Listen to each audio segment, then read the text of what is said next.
Bulldozer, JCB construction में काम आते हैं? नहीं नहीं नहीं नहीं नहीं। इस वक्त पिछले कुछ सालों से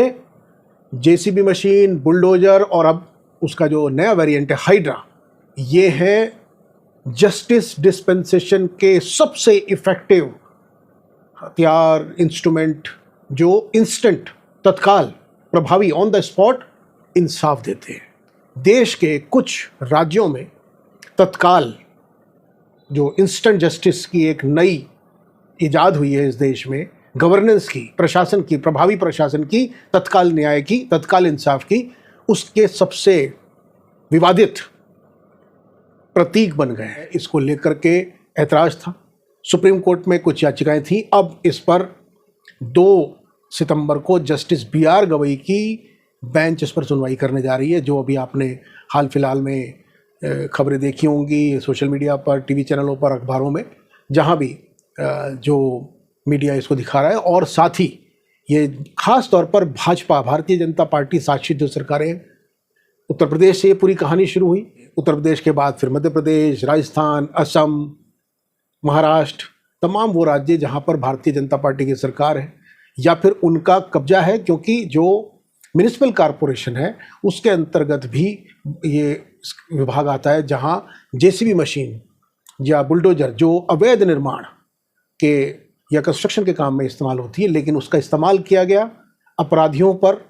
कब्जा करने के लिए, अपराधियों में डर पैदा करने के लिए, उनको उनकी जब संपत्ति, उनकी दुकान, उनके मकान को गिराने के लिए। तो जब तक तो ये केवल उन घोषित अपराधियों, दुर्दांत अपराधियों जिनका सालों से माफिया, बाहुबली, दमंग, उनके विपरीत इस्तेमाल हो रहा था, तो एक लोगों में उसको लेकर के एक स्वाभाविक समर्थन था, हर्ष था, खुशी थी, लोगों को लगा कि नहीं प्रशासन काम कर रहा है। हालांकि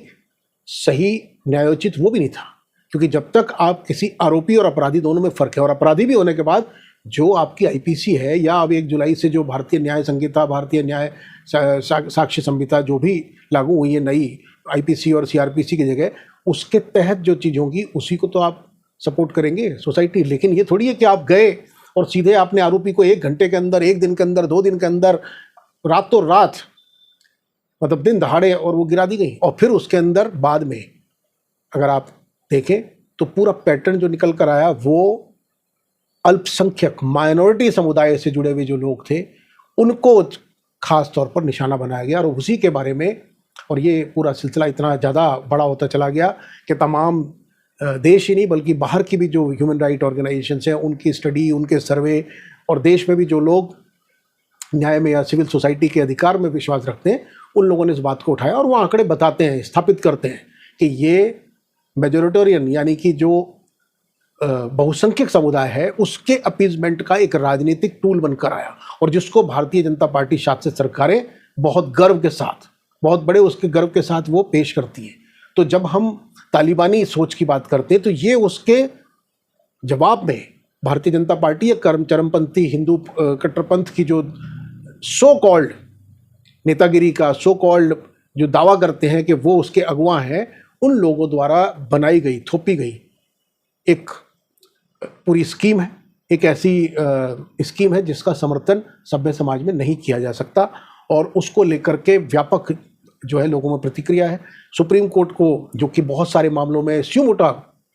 जब सुप्रीम कोर्ट या हाई कोर्ट स्यू मोटो सतह संज्ञान लेता है, स्यू मोटो जब कार्रवाई करता है, चाहे वो रेप की हो, चाहे वो हत्याकांड की हो, चाहे या वो किसी पर्यावरण से जुड़े बड़े मामले की हो, या वो जब दिल्ली में प्रदूषण को लेकर के अभूतपूर्व स्थिति आ गई तो सुप्रीम कोर्ट ने स्यू मोटो कॉग्निजेंस लिया। ऐसे बहुत सारे मामले हैं पब्लिक इंटरेस्ट के जहां सुप्रीम कोर्ट के स्यू मोटो कॉग्निजेंस को लोगों ने अप्रिशिएट किया। उसी कॉन्टेक्स्ट में जो बड़े कानूनविद हैं उनका कहना है कि घर, छत, सर पे छत, आवास, घर, ये भी संविधान के तहत जो जीने का अधिकार है उसी का ये सबसे प्रमुख, क्योंकि आदमी की डिग्निटी,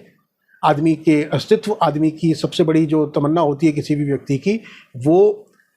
एक ऐसी सुरक्षित जगह, घर जिसको कहते हैं, वो उसके अंदर शामिल है। तो उनकी दलील है कि बिना न्यायिक प्रक्रिया के, बिना जांच प्रक्रिया के, बिना अदालती कार्रवाई के किसी भी आरोपी को दोष स्थापित, यानी कि वो दोषी जब तक साबित ना हो वो अपराधी है। और अपराधी में भी ये थोड़ी है कि आप उसके पूरे परिवार को सजा देंगे? जिस तरह की घटनाएं सामने आ रही हैं कि किराएदार के लड़के ने कोई घटना की, किराएदार के लड़के ने कोई अपराध किया, चाकूबाजी की, उदयपुर की मैं इशारा कर रहा हूँ, राजस्थान में, और आपने पूरे घर के अंदर जहाँ 4 और लोग किराएदार थे वो तोड़ दिए। आपने दूसरे मामले में, अगर कितने ऐसे मामले सामने आते हैं जहाँ एक घर में 4 भाई हैं, 3 भाई ईमानदारी से अपना काम करते हैं, वो किसी आपराधिक पृष्ठभूमि के नहीं है, बहनें भी हैं, बुआएं भी वहाँ रहती हैं, दूसरे भी रिश्तेदार वहाँ रहते हैं, उनका कोई अपराध से लेना देना नहीं है। एक व्यक्ति उस घर का आपराधिक प्रवृत्ति का है तथाकथित तौर पे, या मान लीजिए चलिए घोषित तौर पे भी, तो घर तो पिता के नाम पर है या घर दादा के नाम पर है या एंसेंट्रल प्रॉपर्टी है, दादा लाई अभी बंटवारा ही नहीं हुआ है, आप जाकर के तोड़ देंगे। रातों रात उसमें से कानून निकल आते हैं कि वो अवैध निर्माण हुआ था, वन विभाग की जमीन में बना हुआ था। मतलब एकदम उससे पहले शासन को, उससे पहले वहाँ की जो लोकल सिविक गवर्नमेंट है या सिविक बॉडीज है, यूटिलिटीज़ है जैसे एमसीडी है, उनको उससे पहले नहीं पता था। नोटिस भी सर्व किया जाता है तो बराए नाम बिल्कुल ऐसे कि आदमी उसका जवाब भी ना दे पाए, उसका वो नहीं कर पाए, और उसके धड़ाधड़ गिरा दीजिए। और उसके बाद उस पर आप बताइए कि देखिए, और उसको आप चुनावी प्रतीक के तौर पे उसको इस्तेमाल कीजिए, उसको अपीसमेंट के तौर पे दिखलाइए कि देखिए हम किस तरीके से कर रहे हैं। और ये बीमारी केवल भारतीय जनता पार्टी शासित राज्यों में ही नहीं थी। अब एक कदम आगे जाके तेलंगाना में हाइड्रा,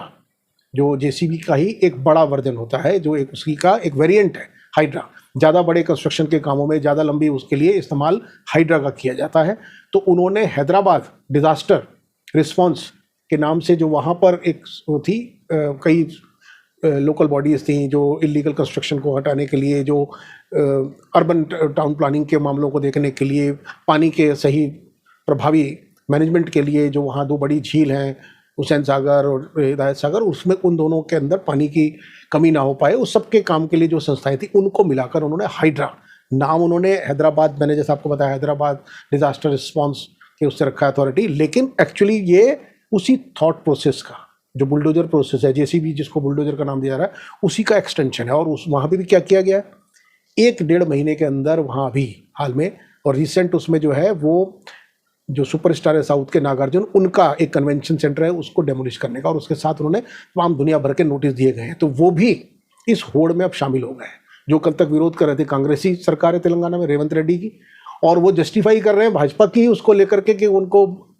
महाभारत से कृष्ण का वो दृष्टांत और वो पूरा घटना सुनाते, वृत्तांत सुनाते हैं कि कैसे महाभारत में उनके अपने परिजन थे जब कृष्ण धर्म की बात की। यानी कि दोनों तरफ जो चीज़ हिट है बस उसे करना है, बाकी कानून प्रक्रिया वो सब बराबर है। वहाँ पे भी वो उसको यूज़ कर रहे हैं अपने पॉलिटिकल अपोनेंट और उससे जुड़े जो उनके पूरा सिस्टम, उसको वीकन करने के लिए, उस पर प्रहार करने के लिए, प्रतिशोध की राजनीति कह लीजिए, नफरत की राजनीति कह लीजिए, बदले की राजनीति कह लीजिए, या जो भी नाम ले लीजिए। लेकिन इसमें जो नुकसान हो रहा है वो संविधान, कानून और उन लोगों का जो नागरिक कानून, शासन, प्रशासन, सही गवर्नेंस में यकीन रखते हैं। तो उसी का ये जो डिमांड उठ रही थी देश भर में कि सुप्रीम कोर्ट क्यों सोया हुआ है, सुप्रीम कोर्ट क्यों नहीं इस घटना का वो लेता संज्ञान लेता है। अगर वो देखता है, आप केवल जब आप व्यक्ति के जीने की बात करते हैं, लाइफ, राइट टू लाइफ की बात करते हैं, आप मानवाधिकार की बात करते हैं, तो क्या केवल वो बेल और बाकी दूसरे मामलों तक सीमित है? ये जो खुलेआम चल रहा है ये नहीं है। तो ये 2 तारीख को ये मामला, इसमें दुष्यंत दवे है, इसमें महमूद पराचा हैं, इसमें और भी दिग्गज वकील हैं जो इस तरह के मामले को उठाते रहे हैं। पहले से मामला चल ही रहा था 2022 का दिल्ली में, अगर आपको याद हो, नॉर्थ दिल्ली म्यूनिसिपल कॉरपोरेशन जहाँ भारतीय जनता पार्टी का ही कब्जा रहा है, वहाँ जो जहांगीरपुरी में डेमोलिश किया था, वो भी एक धर्म विशेष के, मतलब मुसलमानों से खास तौर पे उन्हीं को निशाना बनाया जा रहा है। तो उनके निर्माणों को, उनके घरों को और उनको डेमोलिश करने की बात थी, तब